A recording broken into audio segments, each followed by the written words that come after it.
Hey guys, what's up? It's Grace, and today I'm going to be doing my... What month is it? Or what month? June. No, May.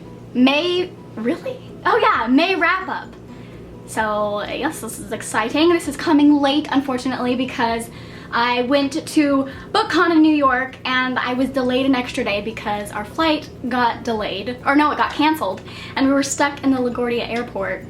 And let me tell you guys, don't ever be stuck in that specific airport because it is not a good airport to be stuck in. So the first book I read this month was You by Caroline Kepnes. This has been going around the booktube and it is a very creepy read. It follows a guy named Joe and he works at a bookstore, and a woman named Beck walks in his bookstore and he's immediately infatuated with her. He becomes obsessed with her, and by becoming obsessed with her, he eventually becomes her boyfriend. And it is a very disturbing book. It's got really raunchy language, it's very raw, and it's just an eye-opener for a book. It just makes you see how easy it is for one to stalk you through social media, and it makes you realize that you never really can know a person, because Joe is really charismatic and very charming and good-looking on the outside, very normal and witty, but you're in his head through the book, so you know what he's really thinking, and he's so screwed up. And it's scary because throughout the book he really just genuinely thinks he's normal, and he tries to justify what he's doing. He's like, so of course I snuck into her apartment, and of course I stole her underwear. It's a normal thing to do. And it's not, and you're like, what the heck? Also, it's written in second person, which makes it really creepy. And this book, it's not like, I rate this book on what the author was trying to portray, and I feel like she was trying to show you never really know a person, how easy it could be to stalk, and it was just a creepy, disturbing read, and for that I gave it 4 stars. Next book I read is The Well of Ascension by Brandon Sanderson. This is the second book in the Mistborn trilogy, and I really loved it. I didn't enjoy it as much as The Final Empire, but still really liked it. Can't really talk about it too much because it's a sequel, but it was kick-ass. I didn't really get into it until like after 200 pages, like that's when I started really just wanting to continuously read it. I really loved the characters, I loved just the whole band of them, and I didn't like Elend at the beginning, but throughout the book he became like one of my favorites. He has great character development. So yeah, I gave this 4.5 stars, and it was really good. I recommend it. Read this series if you haven't, or trilogy. The next book I read is A Court of Thorns and Roses by Sarah J. Maas. This is a retelling of Beauty and the Beast, which is my favorite Disney movie. And so it follows a girl named Feyre, and she and her family have been shunned due to something that happened, and her father is left crippled, and her family relies on her to bring home food and just to basically keep the family together and alive. So she goes into the forest and hunts. And one day she hunts and she doesn't accidentally, but she doesn't know she kills a fairy and, or a fae, and that comes at a price. So she's at her cottage, and then a fae comes and is like, you killed a fae on my land, so either I kill you now or I take you to live in my land for the rest of your life. And so she takes that choice, and basically it's just her journey, and a bunch of cool things happen. It's really good. I loved it. I loved the characters. I love Feyre. I love Tamlin. I gave it 4.5 stars. Reason I didn't give it 5 is because of the ending was kind of just, the ending kind of, I don't know, introduced a potential love triangle that I don't want. I do not want a love triangle. So, and I just felt like the ending was not, it just didn't really fit the book. You know, I don't really know how to explain it. It felt like a piece from a different book, if that makes sense. But I still really enjoyed it, and I cannot wait for the sequel. Next book I read is The Wrath and the Dawn by Renee Hadia. I don't know how to pronounce her last name. But this book, guys, I already talked about it in my book haul, but I will recap if you didn't watch that.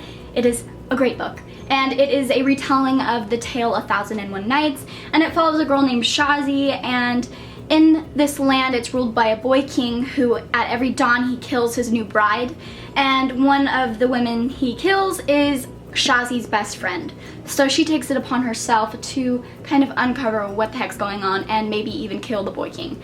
And so she volunteers to be his bride, and she needs to stay alive. So how she stays alive is she tells the king every night a story, and she leaves it on a cliffhanger to where he has to keep her to know the story's ending. And this book, the writing, the characters, Shazi kind of reminded me of Kestrel from the Winter's Curse the Winter's Curse trilogy, and I love Kestrel. I love Shazi. I love her friend in this, her like handmaiden. Great friendship, woman bonding. And then I really liked the king. He was beautifully broken, and I liked him. And then I liked the funny, witty side characters and the whole culture of this book. It was so beautiful, and I loved it so much. I gave it 4.5 stars. Reason I didn't give it 5 was because of the ending. It kind of just felt like it ended very rushed. I was like, wait, that's the ending? But I am so excited for the sequel, and such a beautiful book and beautiful end pages. The next book I read is my favorite book that I have ever read in my entire life, and that is saying something. And that is The Book Thief by Marcus Zusak. I have been putting this book off for a really long time because I knew it was gonna make me sad, but I definitely don't think that should stop you from reading it. So if you're very skeptical about reading this due to emotions, just go ahead and read it, because it is just a very important book to read.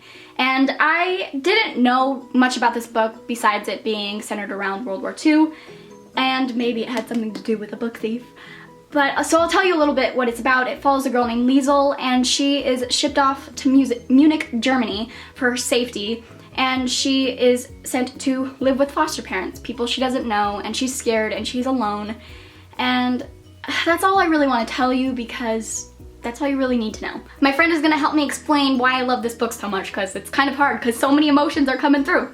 Okay, so one of the very reasons why I love this book so much was because not only, like throughout history, we're taught only the suffering really of the Jewish side and not the favored side. What we're not really taught, okay, when you look at what we're taught in history, we're not taught basically what the common German people were put through. You're taught about what the Jewish people were put through and what basically anything wasn't Hitler's ideal person was put through. Subhuman. Yes. So this shows you, it's so important because it shows you that even the people that were thought to be perfect by Hitler and all that, they were put through so much suffering. Too much suffering. So much suffering. It's really important book. It's so important that we can't even express how important it is. Also, the humor in the book. Did I mention that it's narrated by Death? It's narrated by Death, and Death is very funny. And in a book so heavy, you need comedic relief, and this book definitely gives you it. All the characters are beautifully written, and I'm gonna cry. This is a book that basically this is a book that will affect you for the rest of your life, and it's important to read if you haven't read it yet. And if you are intimidated by it, or like the type of writing because it's different, just try it, just give it a shot. And if you hate it, don't read it, but you're not gonna hate it, so you can keep reading it. I don't understand if anyone didn't like this book. I really don't get it. I don't think anyone does. So I want to tell you a little story, because after I read it, this is a book where you're ugly, you're just sobbing, just ugly cries. So after I was done, I only cried for about 15 minutes. SpongeBob reference. I only cried for 20 minutes. So I cried a bunch, and then I went out in the hallway and my mom was there and she was like, how'd you like your book? And then I just started crying so hard, hugged her, and then we went in the kitchen and I was trying to tell her what the book was about and how and what happened, and I couldn't because I was just crying so much. And not only the sadness of the book, but just the beauty and the importance of it, and the writing is so beautiful. And even if you don't like sad books, still read it. I don't really like sad books. I love sad books. I loved it. She hates sad books. I don't hate sad books. I'm scared of it, but then when I read them, I'm like, I love them. Clearly, I gave that book 5 out of 5 stars. 1,000. 7 out of 10 stars. 7 out of 5 stars. I meant that to be better. 1,000,000 stars out of 1,000,000 stars. After I read The Book Thief, I wanted to stay reading that time period, so I picked up The Prisoner of Night and Fog by Anne Blankman, and this follows a girl named Gretchen, a young German girl, and she is very close with Adolf Hitler. He's like her uncle, and throughout her whole life, she's taught to believe everything Hitler says. And one day she runs into a Jewish reporter who tells her Hitler's real goal for Germany, and she's in denial, but eventually she accepts it, and she is left to question all of what she's learned throughout her life. This book is terrifying because you get to hear, or you get to read Hitler's voice, and the author did a lot of research on it. She has like the works cited in the back, and so if Hitler was actually like how he is in this book in real life back then, he's a terrifying guy due to the fact that he's just very likable and charming and charismatic. Obviously, he can manipulate people easily due to history, but you get to, he's one of the main characters, so you're reading about him a lot. And so terrifying. Gretchen's brother is also terrifying. He's a psychopath. And such a great book. Just makes you feel and get your heart racing. And I love the characters, if I didn't say that. And I gave this book 4.5 stars, and I cannot wait to it's already out, but I can't wait to buy the sequel. Yeah. And the last book I read, I'm just gonna consider them one book, and that is part 1 and part 2 of Never Never by Colleen Hoover and Taryn Fisher.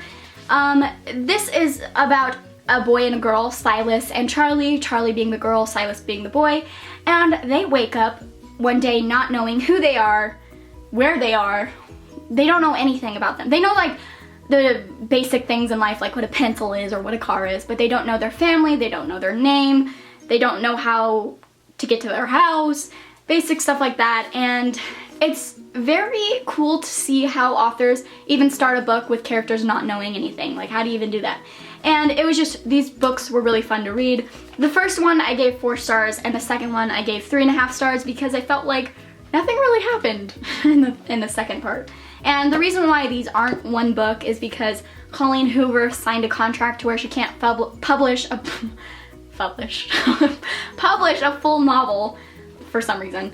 So yeah, they end off on cliffhangers, so I would just wait till all parts are out to read them. They're very fun. If you liked Mara Dyer, I would definitely recommend this. It definitely has a Mara Dyer feel to it. Very creepy. And I really like Silas. Charlie can get quite annoying at times, but other than that, these are really, really enjoyable. So that was my May wrap up. I clearly loved all of them. We had an accident there. But I loved basically all the things I read. And my favorite book of the month was obviously The Book Thief by Marcus Zuzak. What was your favorite book of the month? Comment down below. I would love to know. And thank you guys so much for watching. I'll see you in my next video. Bye!